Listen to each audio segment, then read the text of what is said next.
When certain politicians and the media use the term muscular liberalism, that's just another word for racism and Islamophobia. This stance on Islam has led them into primary schools to ascertain why young girls wear the hijab, as it could be interpreted as a sexualization of these young girls. I say shame on Ofsted for victimizing young girls, for choosing to wear religious articles of clothing. There is no such measure made for other religions or other articles of religious wear. This stance has other ramifications.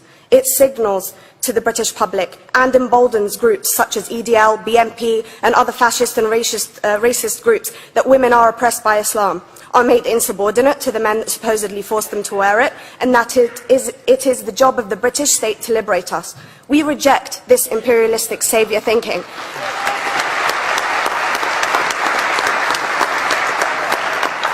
And I am here to state for all people who choose to practice their beliefs openly that we are not oppressed by our faith. Islam is not one homogeneous block. There are Muslim women who do not wear the hijab, and that is their interpretation of their faith. The Quran beautifully states, "La ikraha fid din," which translates to, "There is no compulsion in religion." My faith has given me the right to choose 1,400 years before the Universal Declaration of Human Rights told me I could. A fun fact for you, conference. My dad didn't want me to wear the hijab.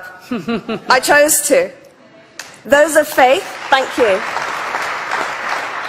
Those of faith should have the right to choose to wear their articles of faith. Sikhs wearing the turban, Jews wearing the kippah, or Christians wearing the crucifix.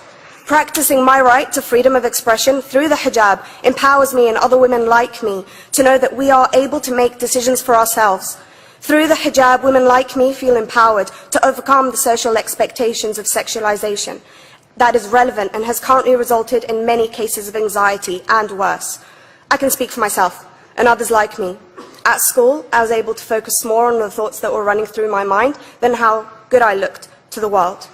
The NUT has supported a woman's right to choose when it comes to pregnancy. I want conference to support my right to wear the hijab.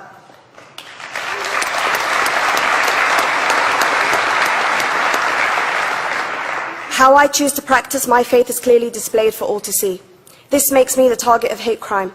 The level of racist attacks on Muslim women is disproportionate to any other oppressed group in British society because we are an easy target. This decision by Ofsted has ramifications beyond the school gates and must be seen in the context of increased attacks on the Muslim community and perpetuates the outdated notion that Muslim women are victims. I was on a trip last year to Hampton Court with my Year 7s, where a man felt comfortable to call me a terrorist. As a Muslim woman, I'm not a victim, so I challenged him. He denied it. I'm sure you've heard of the Punish a Muslim Day. It's been spoken about a few times already this morning. And as a Muslim, I'm actually quite optimistic. They're trying to limit it to one day. That's 364 less than normal.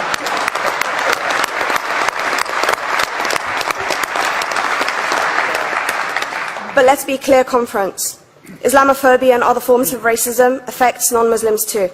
If we don't challenge this stance as a collective, we may turn into a society like France, where women are forced by the law to choose between their faith and their education, their faith and their right to work in the public sector, their faith and their right to enjoy a day out by the seaside with their families. I want to end by stating that I came to this country as an 8-year-old refugee. We are Palestinians, forced out of our land in 1948.